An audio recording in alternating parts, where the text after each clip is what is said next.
ഞാൻ പഠിച്ചെഴുതണ ആദ്യത്തെ എക്സാം തന്നെയാണ്. അപ്പോൾ സഹകാരിയിൽ ജോയിൻ ചെയ്തത് എൻ്റെ ജീവിതത്തിൽ ഏറ്റവും ബെറ്റർ തീരുമാനമായിരുന്നു എന്ന് ഇപ്പോൾ തോന്നുന്നുണ്ട്. ഭയങ്കര സന്തോഷം.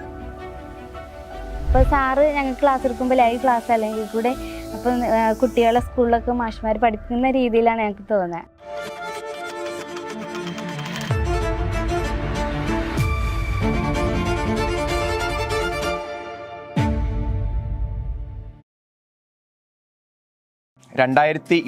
ഡിസംബറിൽ വന്ന ഡയറി ഫാം ഇൻസ്ട്രക്ടർ നോട്ടിഫിക്കേഷൻ അല്ലേ? പ്രധാനമായിട്ടും +2 സയൻസും പഠിച്ചതിന് ശേഷം ബിരുദധാരികളായിട്ടുള്ള എല്ലാ ഉദ്യോഗാർത്ഥികൾക്കും അപ്ലൈ ചെയ്യാൻ പാകത്തിന് വന്ന സയൻസ് ബേസ്ഡ് ആയിട്ടുള്ള ഒരു എക്സാമിനേഷൻ ആയിരുന്നു. പക്ഷേ എനിക്കൊന്ന് അൺഫോർച്ചുനേറ്റ്ലി എക്സാമിനേഷന് വേണ്ടിയിട്ട് എത്ര മക്കളെ 1 വർഷത്തിൽ കൂടുതൽ എടുത്തല്ലേ?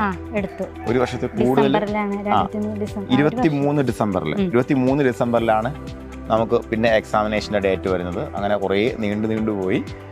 പക്ഷെ അതുകൊണ്ട് നമുക്ക് എന്തായാലും പ്രയോജനം ഉണ്ടാക്കാൻ പറ്റി. ഫുൾ ടോപ്പിക്ക് നമുക്ക് കൃത്യമായിട്ട് കവർ ചെയ്തെടുക്കാൻ പറ്റി എന്നുള്ളതാണ്. ഇന്നിപ്പോൾ എത്തി നിൽക്കുന്നത് നമ്മൾ മലപ്പുറം ജില്ലയിലെ കരുവാരക്കുണ്ട് ഉള്ള ഷംനയുടെ വീട്ടിലാണ്. ഷംനയും കുടുംബവും എല്ലാവരും ഉണ്ട്. ഷംന എത്രാമത്തെ റാങ്കാണ്? 52ാമത്തെ റാങ്ക് ഹോൾഡറാണ്. ആദ്യത്തെ അഡ്വൈസ് തന്നെ നമുക്ക് എന്തായാലും കിട്ടുമെന്ന് ഏകദേശം ഉറപ്പായ ഒരു വ്യക്തിയാണ്. എങ്ങനെയായാലും നമുക്കൊരു 200 കൂടി അഡ്വൈസ് പ്രതീക്ഷിക്കാവുന്ന എക്സാമിനേഷൻ കൂടിയാണ്. എസ്പെഷ്യലി നമ്മൾ ഈ ഒരു ഓൾ കേരള വന്നപ്പോഴത്തേക്ക് 52ാമത്തെ പൊസിഷനിലേക്ക് വരുമ്പോഴത്തേക്കും ഫസ്റ്റ് ഓഫ് ഓൾ ഷംനയ്ക്ക് എന്താണ് തോന്നുന്നത്? ഫസ്റ്റ് ഞാൻ പഠിച്ചെഴുതണ ആദ്യത്തെ എക്സാം തന്നെയാണ്. അപ്പോൾ സഹകാരിയിൽ ജോയിൻ ചെയ്തത് എൻ്റെ ജീവിതത്തിൽ ഏറ്റവും ബെറ്റർ തീരുമാനമായിരുന്നു എന്ന് ഇപ്പോൾ തോന്നുന്നുണ്ട്. ഭയങ്കര സന്തോഷം. അപ്പോൾ ശരിക്കും പറഞ്ഞാൽ ഷംനയെ ഏറ്റവും കൂടുതൽ പ്രചോദിപ്പിച്ച വ്യക്തിത്വം ആരാണ്? വ്യക്തിത്വം എൻ്റെ ഫാദറാണ്. ഓക്കെ. ഫാദർ ഇപ്പോൾ എന്ത് ചെയ്യുന്നു? ഫാദർ ഇപ്പോൾ സുഖമില്ലാതെ ഇപ്പോൾ റെസ്റ്റിലാണ്. ഓക്കെ.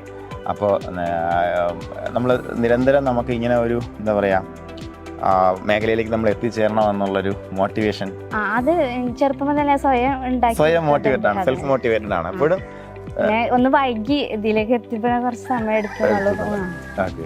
1 വർഷത്തെ പ്രിപ്പറേഷൻ എന്ന് പറയുമ്പോഴത്തേക്കും അതിനിടയ്ക്ക് എന്തെങ്കിലുമൊക്കെ പ്രശ്നങ്ങൾ നമുക്ക് എന്തായാലും ലൈഫിൽ ഉണ്ടായിട്ടുണ്ടാവും ഒരുപാട് അല്ലേ? അസുഖങ്ങൾ മൂലവും. എക്സാമിന്റെ ടൈമിൽ ഇവിടെ വീട്ടിൽ ഉമ്മാക്ക് അറ്റാക്ക് വന്നു. പിന്നെ എന്നെ നോക്കാൻ വന്നിരുന്ന ഉമ്മ വന്നപ്പോൾ അനിയന് ആക്സിഡന്റ് ആയിട്ട് 2 കാലും അങ്ങനെ ഒരു തിരക്കിലാണ് പഠിച്ചതൊക്കെ. അപ്പോൾ അങ്ങനെ നമ്മൾ വീണ് പോയെങ്കിലും നമ്മൾ അവിടെ ഫൈറ്റ് ബാക്ക് ചെയ്തു. അല്ലെങ്കിൽ എനിക്ക് ഉറപ്പുണ്ട് ഷംനയ്ക്ക് ഈ റാങ്ക് ഒന്നാ പോരാ. ആ ഒരു ടൈമിലൊക്കെ എക്സാം അടുപ്പിച്ച് നല്ല നവംബർ മാസം, ഡിസംബറിലാണ് എക്സാം ഉണ്ടായത്. നവംബർ മാസം കുറച്ച് ബുദ്ധിമുട്ടായിരുന്നു. ഉമ്മ ഉണ്ടായിരുന്നു, കിടപ്പിലായിരുന്നു, അവര് മരിച്ചു. അങ്ങനെ എക്സാം കഴിഞ്ഞ് ജനുവരി ആയിരുന്നു. അപ്പൊ എല്ലാം കൂടി ആയിട്ട് കുട്ടികളും എല്ലാം കൂടെ ആയപ്പോഴത്തേക്ക് അപ്പൊ ഈ ഒരു സിറ്റുവേഷൻ ഇടയ്ക്കുന്നല്ലേ ഇത്രയധികം വീഴ്ചകൾ സംഭവിച്ചിട്ടും എന്താ പറയാ ഉയർത്തെഴുന്നേറ്റ് വന്ന് ഫൈറ്റ് ചെയ്ത ഷംന നിങ്ങൾക്ക് എല്ലാവർക്കും ഒരു എക്സാമ്പിളാണ്. ലൈക്ക് അതുപോലെ സഹകാരിയിൽ വന്നതിന് ശേഷമുള്ള ഓവറോൾ എക്സ്പീരിയൻസിനെ ഒരു 5 പോയിന്റിലേക്ക് ചുരുക്കിയാൽ എന്ത് പറയാൻ പറ്റും ഷംന?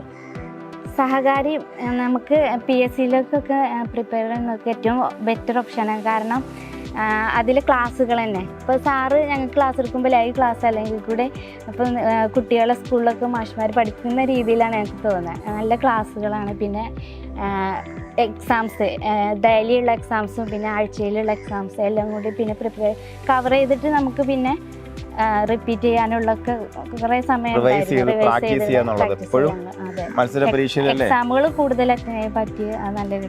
അതെയാണ്. അപ്പോൾ എത്രത്തോളം ചോദ്യങ്ങൾ നിങ്ങൾക്ക് അറ്റൻഡ് ചെയ്യാൻ അവസരം കിട്ടുമോ അത്രത്തോളം നമ്മുടെ പഠനത്തിന് അല്ലെങ്കിൽ നമുക്ക് നമ്മളെ എന്താ പറയാ നമുക്ക് തേച്ച് മിനുക്കി എടുക്കാൻ പറ്റും. നമ്മുടെ നോളജ് ലെവൽ നമുക്ക് തേച്ച് മിനുക്കി എടുക്കാൻ പറ്റും. അതുകൊണ്ട് തന്നെ നമ്മൾ ഏറ്റവും കൂടുതൽ എക്സാമിനേഷൻ എഴുതിക്കുക, റിപ്പീറ്റ് ചെയ്യുക ഇതിലാണ് ശ്രദ്ധിച്ചുകൊണ്ടിരിക്കുന്നത്. എപ്പോഴും നമ്മൾ പരസ്പരം മത്സരിച്ചുകൊണ്ടിരിക്കുക. എന്നാൽ മാത്രമേ നമുക്ക് ലൈവായിട്ട് നിൽക്കാൻ പറ്റത്തുള്ളൂ. ഷംനയുടെ ആ 1 വർഷത്തെ എക്സ്പീരിയൻസിൽ ഷംനയ്ക്ക് എന്താണ് ആ എക്സ്പീരിയൻസ് പുറത്തേക്ക് നമ്മുടെ കുട്ടികൾ കൊടുക്കാനുള്ള ഒരു സന്ദേശം?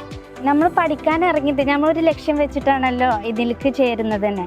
അപ്പോൾ സാറിൻ്റെ സപ്പോർട്ട് നല്ല ഇതുണ്ടാവും. അപ്പോൾ നിങ്ങൾ അതിനൊന്ന് ശ്രമിച്ചാൽ മതി. ഉള്ളിൽ നിന്ന് ഒരു ശ്രമം കൊടുക്കുക. എന്തായാലും ലക്ഷ്യത്തിലെത്താൻ കഴിയും.